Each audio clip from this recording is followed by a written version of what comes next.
Think about school, going to school. When you put your hand up, what were you rewarded for? The answer.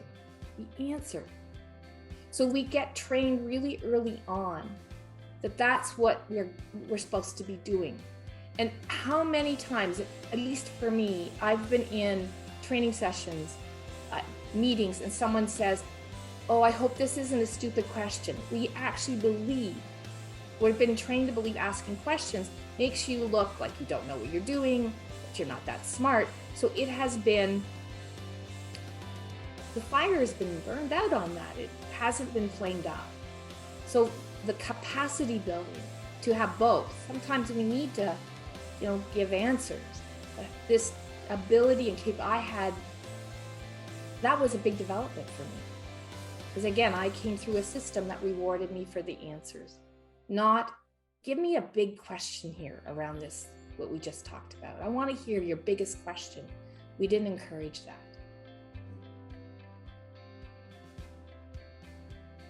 Today's topic is asking open-ended questions, which we thought was a good segue and follow through on other elements that we had talked about earlier. What does that look like? Marc's already playing in the space of open-ended questions. But why is it so important that we ask open-ended questions?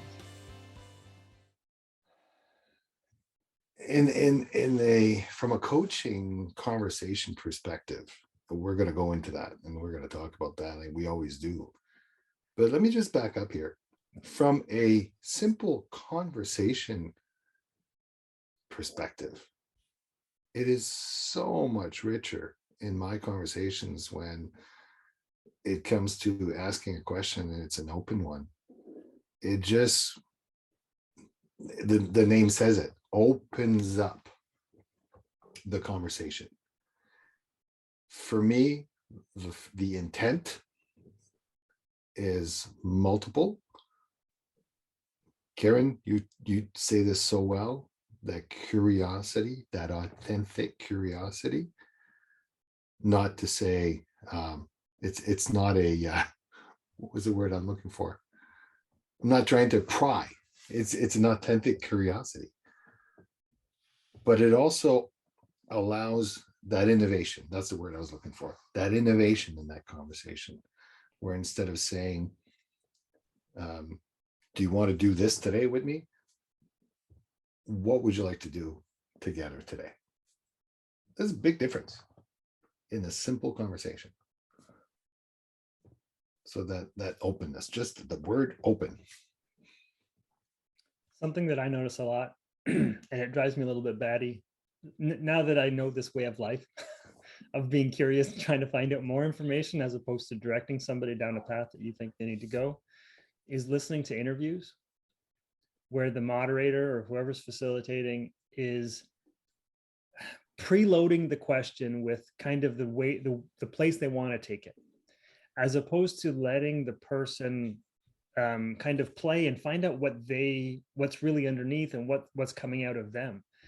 And I was really surprised the other day watching a podcast that I watch quite a bit of, where there's kind of like a guy in the background and he doesn't ask many questions, but he's more like the tech guy. And the guy asking the questions starts to preamble and give kind of like direction of, were you thinking about this or that when that was going on? And he'd be like, dude, just let him go. Like, just ask the question. And I was like, what? This guy needs to be asking the questions, because then it allows that other person to share without direction. And then you can ask a question that might be even more suitable after that. It lets things kind of breathe and go in more of an organic place, as opposed to where you think it should go. I think, as we talk about, I think it allows a place for air. You said breathing, I think you said breathing space, but maybe you said that before. You said this idea of pause. It creates an opportunity for that person to take a pause. They may come with a specific thing they're thinking about, but just asking a question, that says, well, tell me what that looks like for you. because what we're doing is getting them to see it from their own eyes, from them to start to expand, because we often come narrow. We're in a hurry. We're in action mode often. And it's not their fault, because I say this, that think about school, going to school. When you put your hand up, what were you rewarded for? The answer. The answer.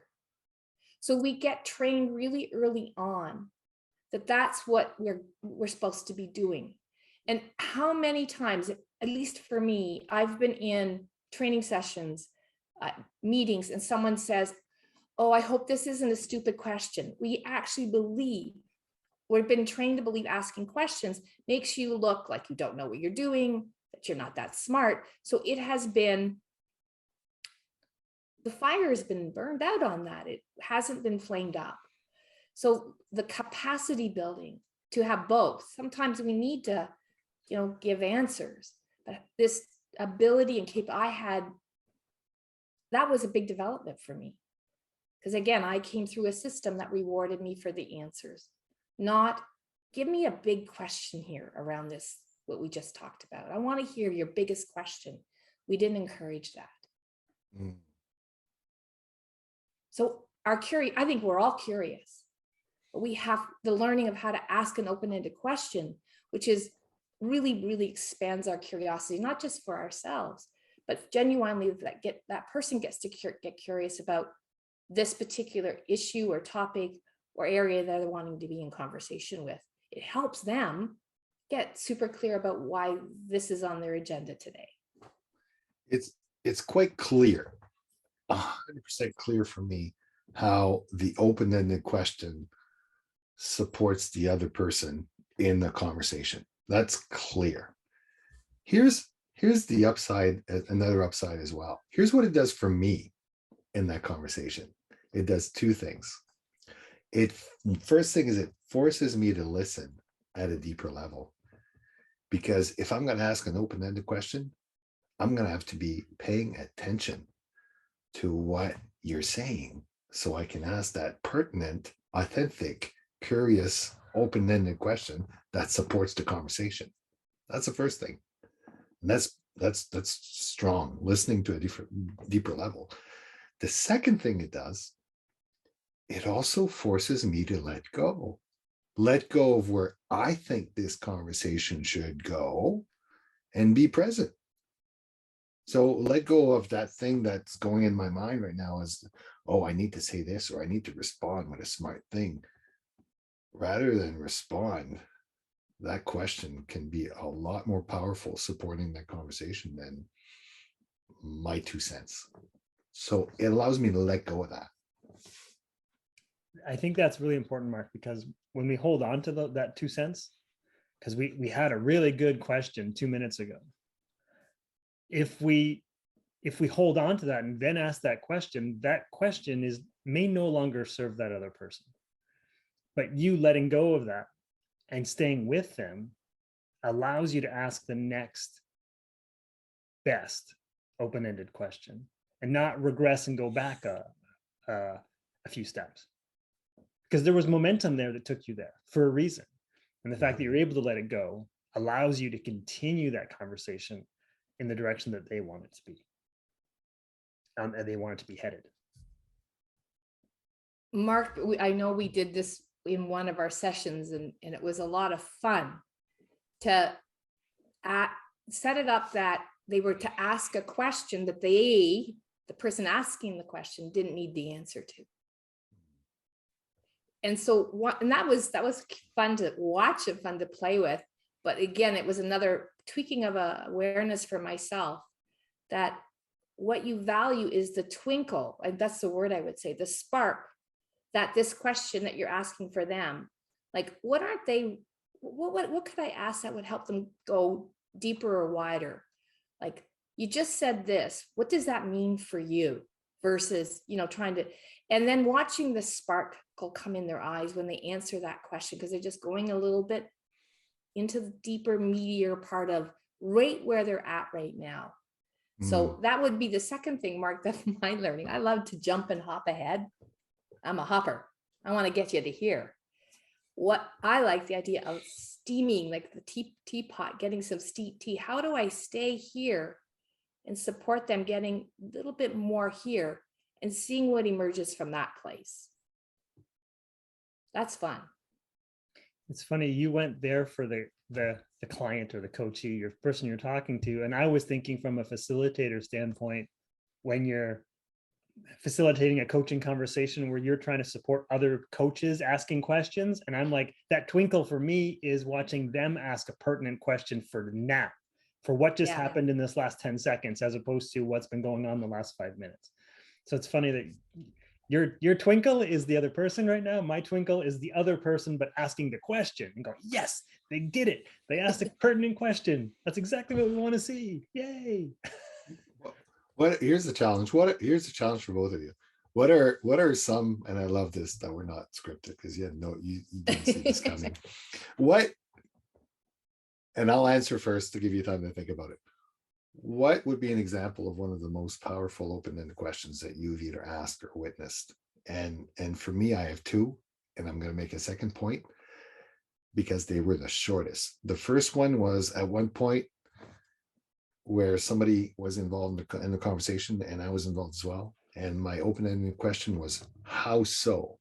2 words, how so? And the person went on forever and shared so much, and it was so rich. And the second one was last week when we had a specific coaching conversation, and it was a conversation and the response was there, and the person injected in the word hesitant. And my open-ended question was, hesitant? And again, it's not a yes or no, it's an open, it's very short, it's 1 word with a tone, but that allowed the person to open up incredibly about details into everything that was behind that hesitation that was holding that person back. So I didn't have to say what's holding you back. I just said hesitant, and they just let it go.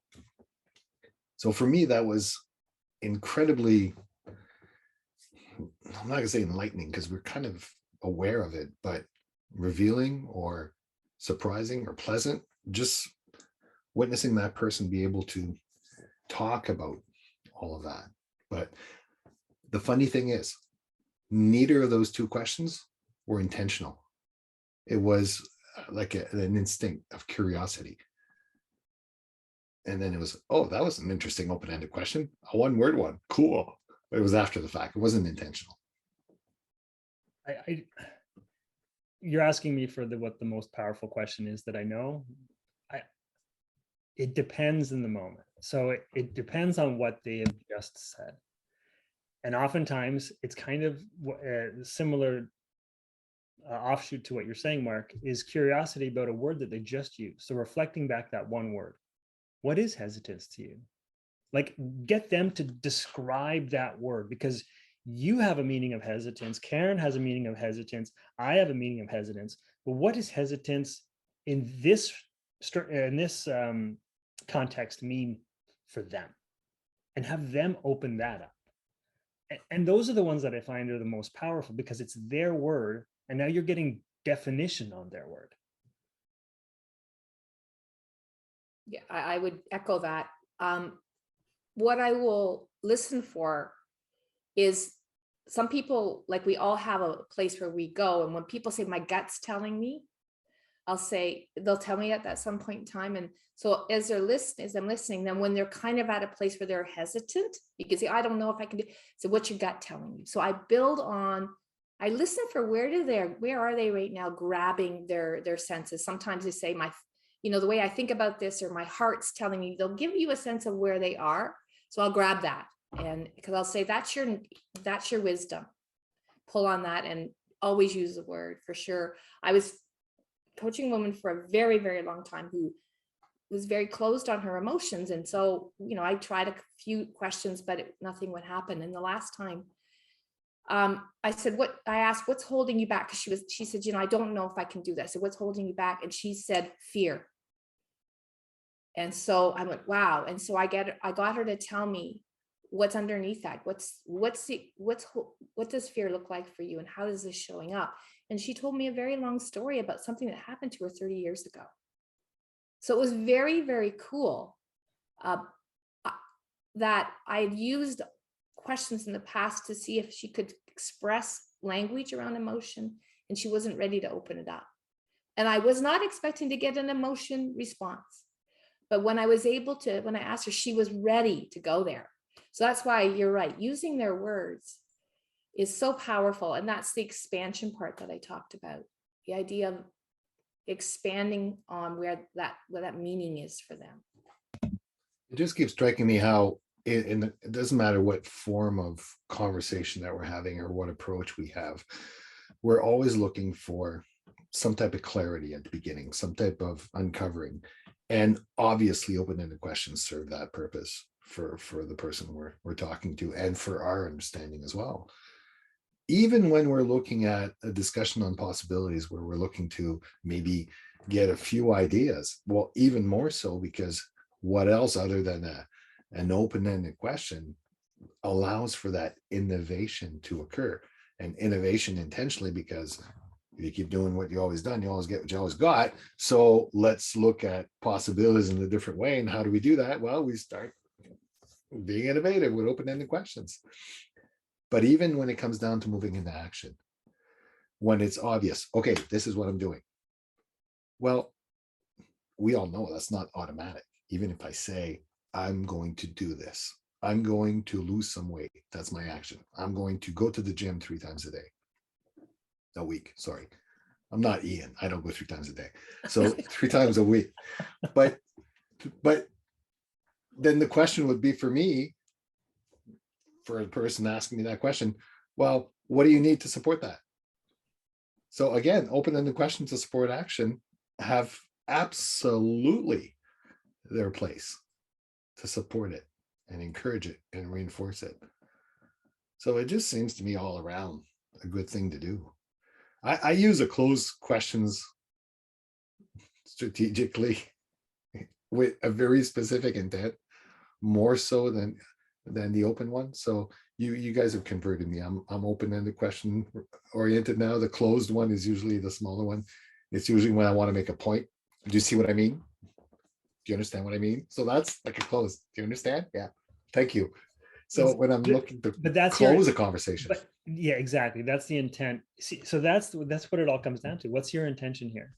Mm-hmm. Do I have the time and space to open this up, or does this have to be wrapped up and we have to move on?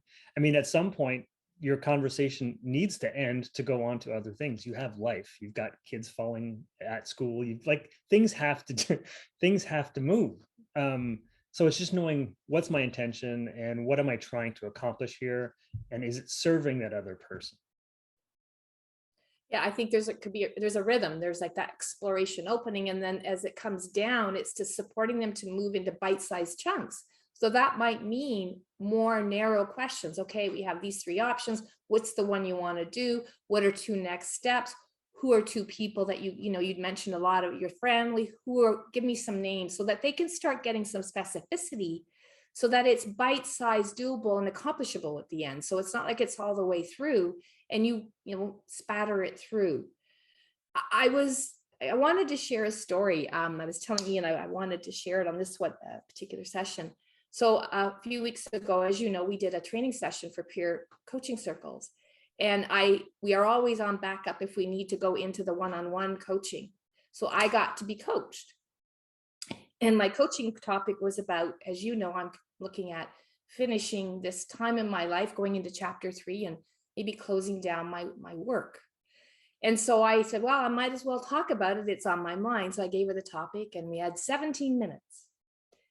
And I said, she asked several questions. She was very, very skilled, but she asked one question and it really ticked me off.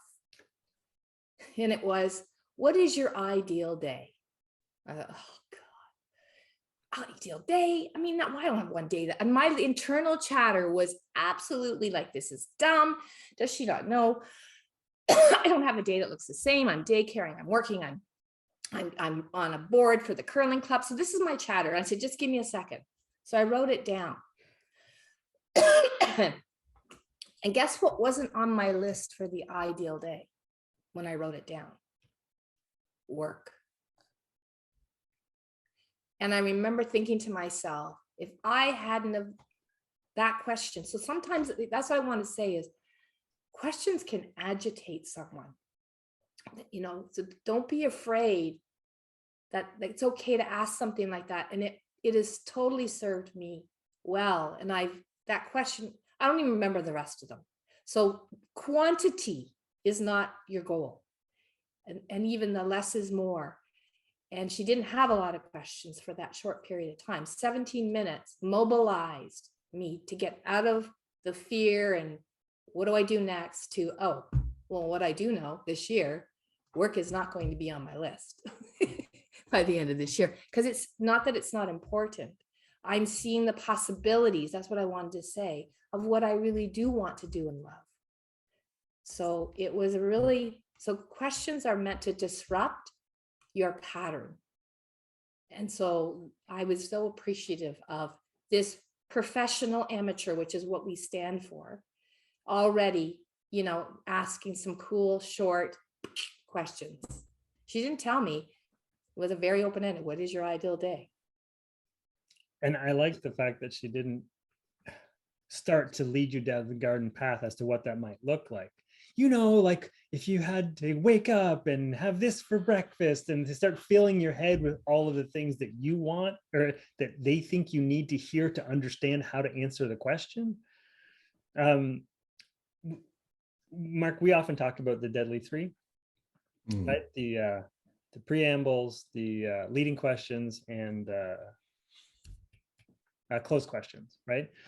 And I started playing with that metaphor, and what started coming to mind was not that they're in fact deadly, but it's like they're thieves.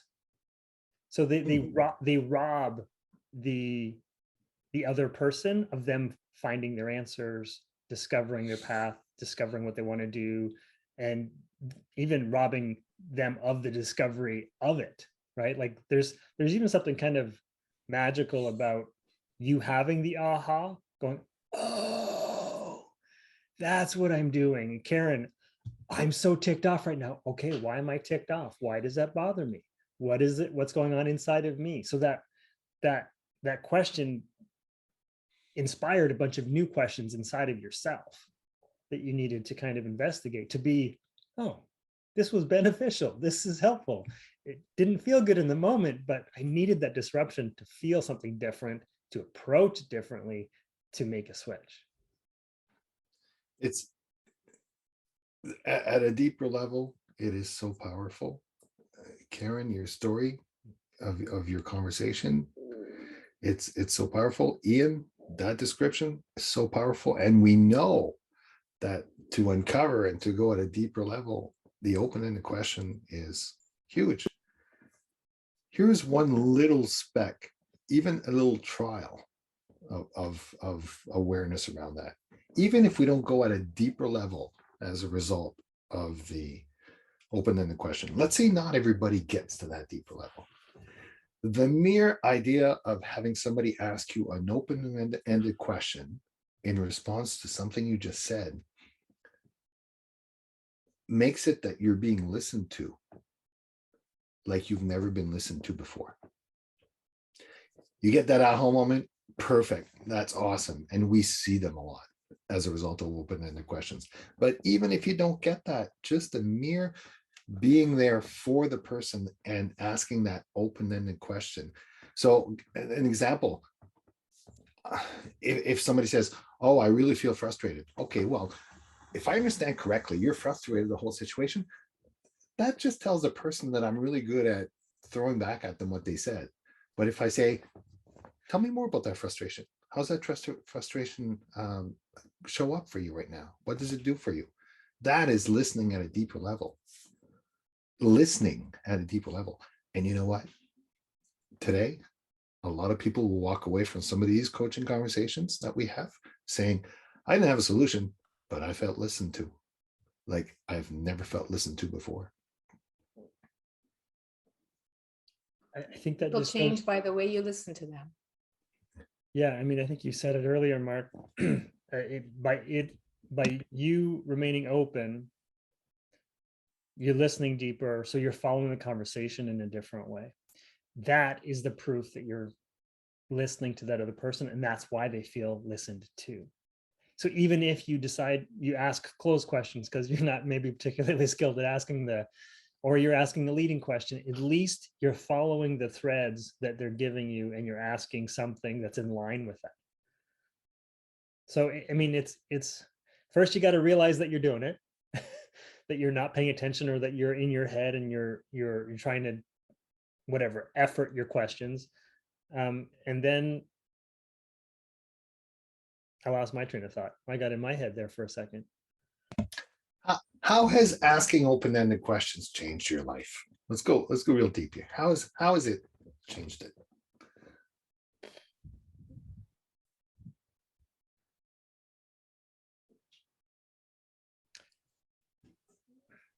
The first thing that's coming up for me is I feel I'm kinder.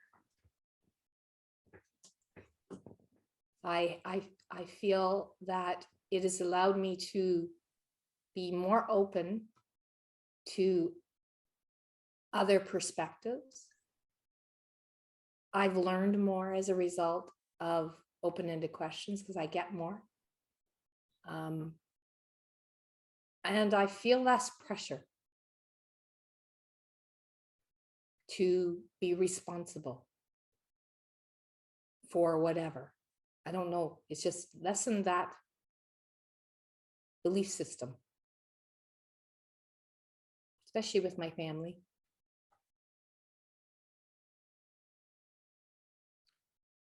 For me, it's helped me slow down and let go of having to have the answer to solve somebody's problem. Because it's not my problem to live, right? So, but when I'm in my head and I'm following the train of thought and I'm trying to figure something out for them, that's when things get off the rails. But if I catch myself there and I'm able to back off of that and relax and trust that they've got the answer, then I'm okay. Then things start to roll more effortlessly. And then I'm able to let go of that result. And it ends up usually working out really well for the other person. And me too, because now I don't feel the pressure that I got to figure it out for them. You know, well, I listened to your answers and I'm just blown away because you both describe ways of being. And we are human beings. We're not human doings. You didn't describe anything about doing. It was a way of being. And that affects us profoundly how we show up. And we're all committed to showing up for each other and for others in the best possible way we can in support of them. And I think that's what has changed for all of us, is the way we show up in support. We're not showing up with a cape, swooping in and having all the answers. We're showing up to be of service. And very often we've realized that together we can uncover answers if we become authentically curious, and there's no other way than to ask open-ended questions. For me, it's allowed me to diffuse a lot of difficult situations, because I understand that behind anger, there are usually a couple things that show up. Fear and pain, or fear or pain, or fear and pain. And usually anger shows up. But if I deal with the anger, then I'm dealing with the anger.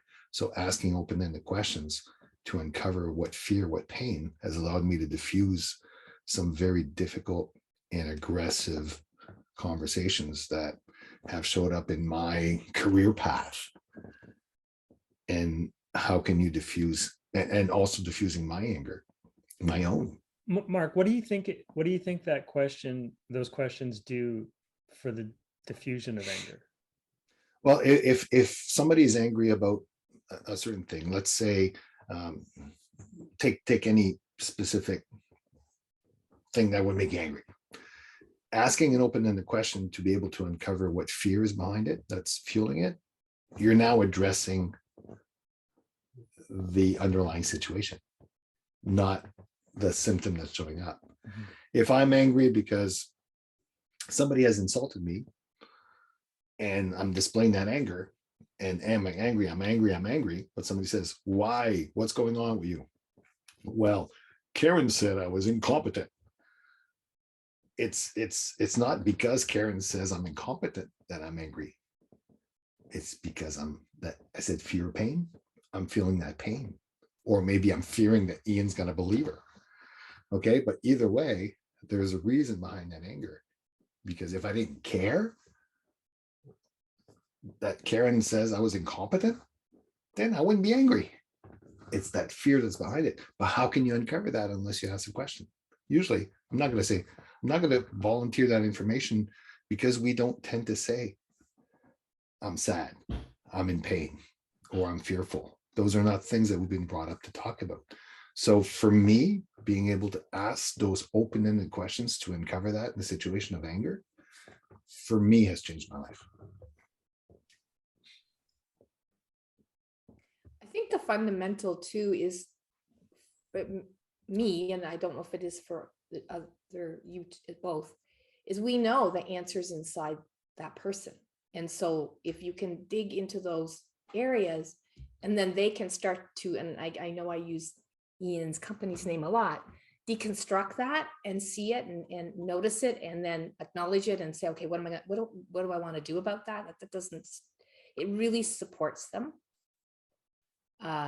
So that's what's really powerful is,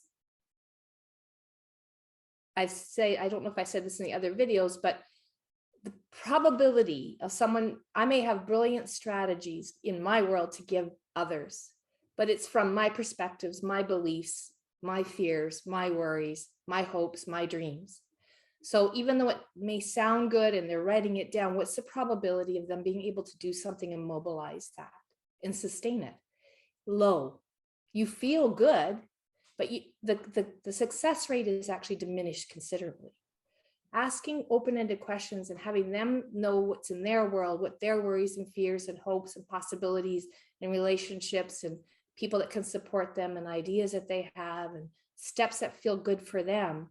If they can walk away with a strategy built around that, by asking open-ended questions, by them uncovering their own way, what's the probability of success?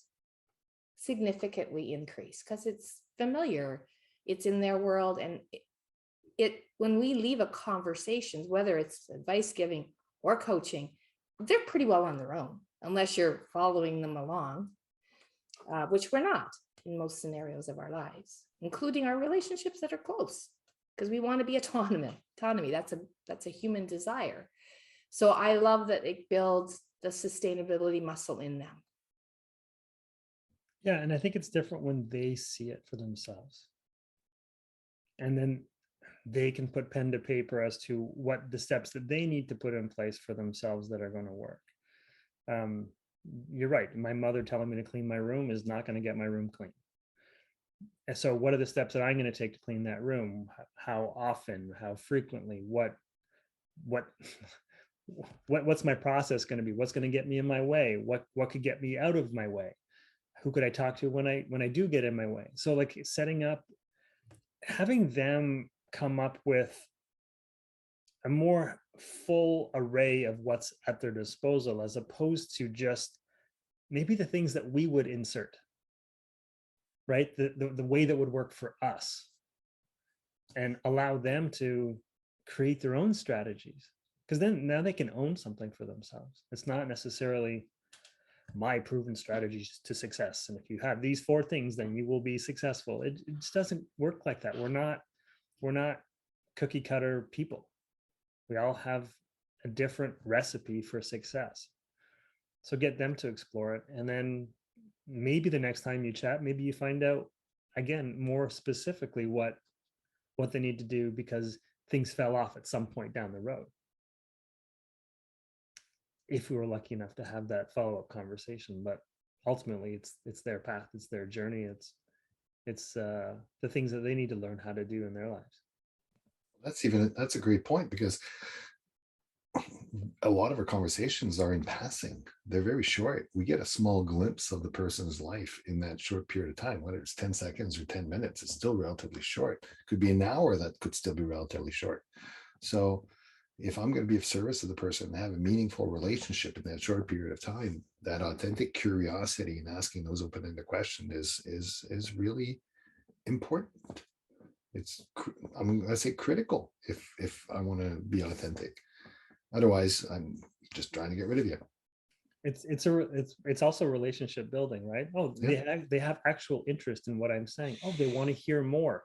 Oh, they want to go deeper. Oh, okay. So you're building a relationship with those questions. It's very cool. And it takes time to learn that because, again, I mean, many of us are in our middle of our journey, and because we weren't schooled, really taught, you know, it feels like, oh my gosh, like this is uncomfortable. I don't know how to do this. So in grade 4, Karen, you weren't asked, hey, ask me a great open-ended question about the history of whatever, the War of 1812. I rarely get asked that even in this time in my life. You know, I'm genuinely curious about people. Who are you? What's it look like for you? It just feels full for me when I'm in that space. So, but I wasn't a curious person because, again, it wasn't something I knew and the value of and the experience of, or even the capacity to know how to do that. I really think it sounds, I want to say silly, but you know, I started to learn this in my 40s. I think this goes back to kind of what I was talking about earlier about the interview questions. I mean, they have like a 10-minute segment where they've got to get to the point and then they've got to get a certain point across or whatever. So they have to be in some regards leading to get where they need to get the story out. But the conversations that we're talking about are the more in-depth, maybe less structured, and there's more space and time to have those questions. And I kind of wish there was more opportunities for that. Can I say something though? I think it doesn't have to be a big space. When I was helping at the curling club with new curlers, I ended up having an odd number of people. So I had one ice where they came over to me, the new curlers. And instead of telling, like I knew, you know, you could look at their delivery and know what they needed help on. But instead of telling them, I said, what do you want to work on today? And they came off the ice that day and they all drove their developmental bus. And then if they did something, I said, what'd that feel like? What did you notice? Like I asked all kinds, like in a very short time. And then they came off the ice and we had a tea. They said, that was the best. And I thought, wow, like I could have been CERDOT expert, 45 years of curling under my belt. But I knew it didn't matter how many years I had, where they are right now, what are they noticing? So I don't think it has to be big, Ian. I mean, I know what you're saying, going into a deeper kind of path if you're trying to mobilize something big in your life, but you can do this in baby bite-sized chunks too. Yeah, I agree. And we can get intimidated or fearful of asking those open-ended questions. Am I getting it right? Am I getting it wrong? I would say to anybody listening to this conversation on open-ended questions, if there's an uncomfort level there or a hesitancy, take it out for a spin. Don't believe a word we say here. Just take it out for a spin. Try it out at supper time. Instead of saying, do you want, we're having takeout tonight. Do you want pizza or do you want this fast food? Well, you just gave them a very closed question. Try saying, what would you like? Oh, I don't know. Well, in what category would you like to eat? What would be the ideal supper for you tonight? If you could pick anything, what would that look like? So maybe more exploration, saying, well, do you want this? No. Do you want this? No. Do you want this? No. That's a lot. I've seen myself go through all of the takeout and then we still got nowhere. We've come full circle. I've named everything and you want nothing. So kids are like that. So what would you all like? What would the greatest supper look like? What would you, if you could pick something right now, what would that be? And sometimes that openness or that trigger is a lot easier. So just take it out for a spin and try it somewhere where the stakes aren't so high and see what it does in the context of that conversation. And then you can adventure into deeper conversations and try it out there.